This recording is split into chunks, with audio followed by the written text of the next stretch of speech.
हिंदू धर्म संस्कृतीमध्ये भारतातील संपूर्ण गोमातेला आईचा दर्जा दिलेला असून या गोमातेला राष्ट्रमाता किंवा राष्ट्रआराध्या हा संविधानिक दर्जा देऊन केंद्रीय गोसेवा मंत्रालयाची स्थापना करावी यासाठी मंठा येथील गोभक्तांनी महामहिम राष्ट्रपती आणि पंतप्रधानांना तहसीलदार मंठा यांच्यामार्फत निवेदन पाठवले आहे।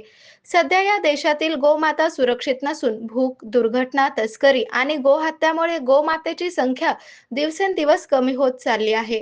भारत हा कृषीप्रधान देश असून भारतीय कृषी आणि ग्रामीण जीवनाचे प्राण समजली जाणारी गोमाता आज रस्त्यावर अत्यंत गंभीर अवस्थेमध्ये दिसून येते।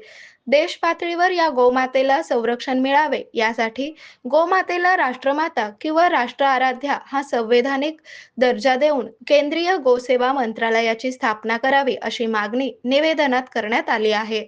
वरील निवेदन नायब तहसीलदार श्री काळदाते यांनी स्वीकारले। यावेळी मंडळ अधिकारी गणेश कुलकर्णी यांची उपस्थिती होती।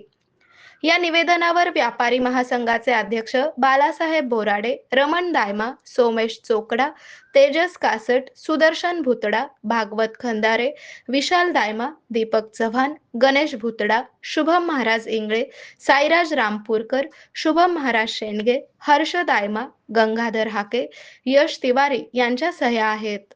आरोग्य म्हणजे केवळ औषध नाही तर निसर्गाच्या योग्य उपचारांनी मिळणारी खरी आरामदायक अनुभूती।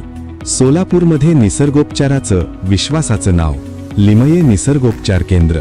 इथे उपलब्ध आहेत विना औषध उपचार पद्धती, ॲक्युप्रेशर, ॲक्युपंक्चर, कपिंग आणि मसाज थेरपी। सर्व प्रकारच्या आजारांवर निसर्गाच्या माध्यमातून